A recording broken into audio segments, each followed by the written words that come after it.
It took 100,000 frames on my last Japan trip before I realized this 85 had become my go-to travel lens. 85mm is common, f1.8 nothing special. But today, none of the other options beat Nikon's 85 at anything other than price. Sirai's 85 f1.4 is offering something more than just a bargain, but is dreamy rendering the best choice for travel photography. I always want to capture the surroundings in a way that matches my memories, because once the trip ends, I'm forced to come back down to reality. Hello, I'm Jack, scientist and street photographer, and while I love the clean look of Nikon's 85mm f1.8s, it's not for everyone. It is modern, sharp, with a true-to-life rendering that matches my memories, but just because it has no obvious flaws doesn't make it flawless. It lacks that dreamy, ethereal look most people want in portraits. Sirai's f1.4 Aurora. Sirai sent me this lens for testing, but aren't previewing or sponsoring this video. Sirai's 85 has 3 unexpected strengths, and since coming home from Japan, I've been chasing dreamy over reality. Everything back home feels grey.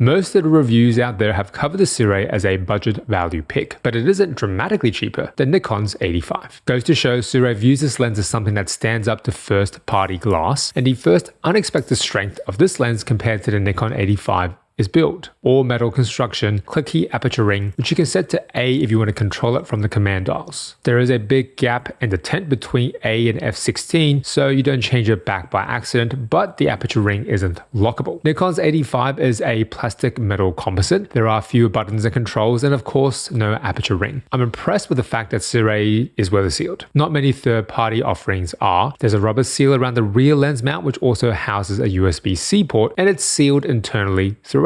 The front lens element has a fluorine coating. We'll test how well it works against flares later. And the package I received came with a lens pouch, lens hood, UV filter, as well as a black ProMist filter. For all the image quality tests coming up, I'll say whether I used a ProMist filter or not, but you can find all the high-res images in this week's Bokeh Therapy blog and newsletter. Even though both the Sirai and Nikon use 67mm front filters, the Nikon has a smaller form factor. The weight difference and visual size difference on paper isn't dramatic, 470 grams for Nikon, 540 for Sirai. But how dense all that glass is does make the Sirai thicker and more front heavy. The lighter Nikon is better suited for travel.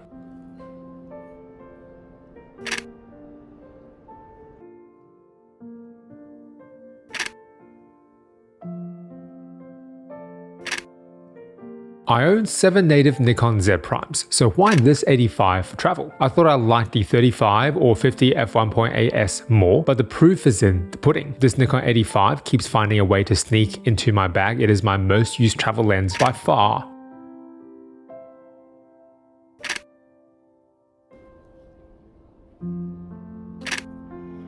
That tighter telephoto perspective will make sure I don't end the day with photos that look like everyone else's. The first of 2 weaknesses of the Sirai compared to the Nikon 85 is one you expect: sharpness. In the center, the Sirai is not super sharp or contrasty at f1.4. The Nikon is significantly sharper, but it's at f1.8. Not a fair comparison, but that's wide open performance. When you stop down the Sirai to f1.8, that detail comes back along with more contrast, still not quite as sharp as contrasty as the Nikon at f1.8, and it's a similar story in the corners. Is it acceptably sharp though, whether it be f1.4 or f1.8? For landscapes and architecture, I would stop it down, but for portraits, it's definitely sharp enough. And you have the option of f1.4, which you don't have on the Nikon. For street photography, you don't need f1.4 or even f1.8, but the look is why you go for f1.4. On this nighttime photo walk on the same old hometown streets, I had to pull out every trick in the book.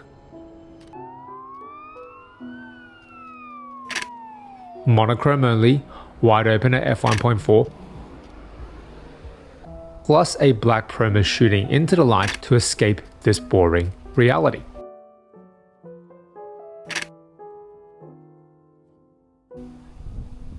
I need every tool to wring more visual interest out of these same old tired streets.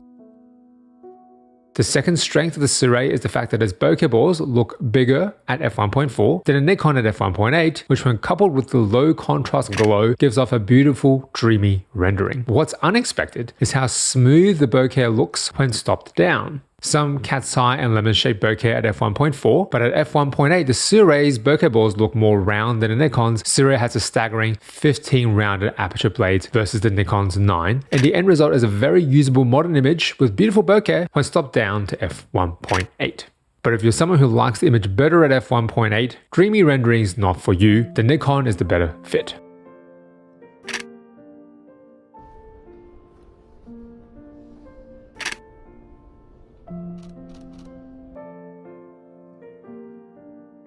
I've never had an issue with the bokeh on my Nikon 85.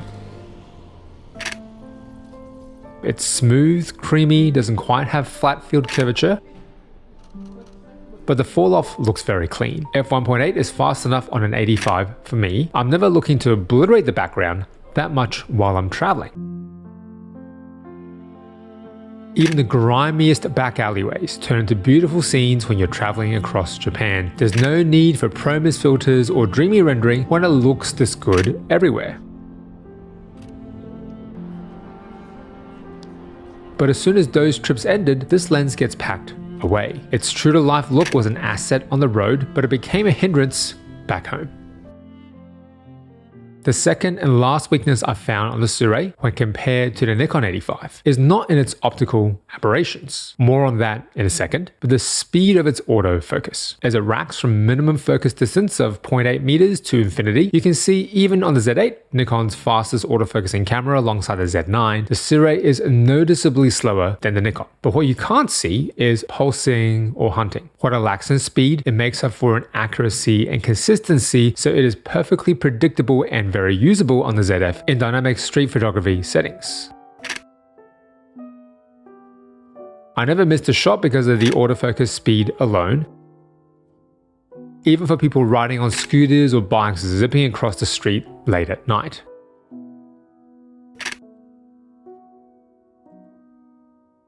I'm even shooting with a black ProMIS filter for these shots where there's headlamps or streetlights shining directly into the lens, but the 3D tracking and eye and face detection work about as well as I normally expect on Nikon's 85. These worst case lighting scenarios did reveal the third and last unexpected strength of the Sirui aberrations. Wide open, in the overexposed blown out highlights, there's barely any purple fringing. A hint of green fringing, but any CA is minimal and very well controlled. This is not the surprising part. I do see similar CA control from cheaper lenses. TT Artisan, 7 Artisans come to mind. CA seems to be the first box to tick when it comes to third-party glass, but the biggest Achilles heel for third-party lens manufacturers is how expensive the R&D is to develop their in-house lens coatings. And most of the time, there's huge ghosting and veiling with strange prismatic reflections when shooting directly at light sources. This Sirui 85 controls flaring the best out of any third-party Z-mount lens I've tested to date, even without the lens hood attached. A gentle dampening of these street lamps that still retains a normal level of contrast. At f1.4, there's a tiny bit of veiling in these small trapezoidal diffractions. To keep things in perspective about how good Nikon's Arneo and nanocrystal coatings are for their S-line glass, here's Nikon's 85 at f1.8. Very dampened. Sharpness and contrast still all there, wide open. But what's not there on the Nikon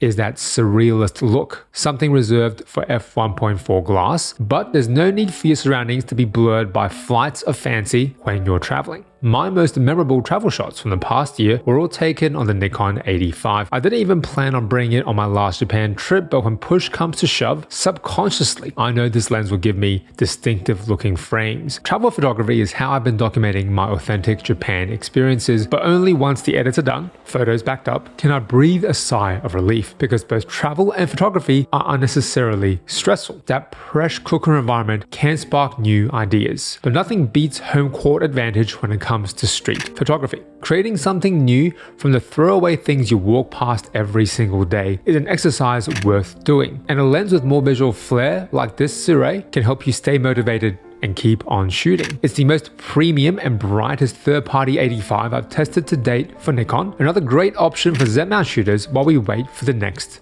Release. The long-awaited 35mm f1.2s was just announced, so it's a good time to revisit the very first S lens Nikon ever made. Is the 35mm f1.8 the worst S lens or just the most underrated? I'm Jack. This is Bokeh Therapy.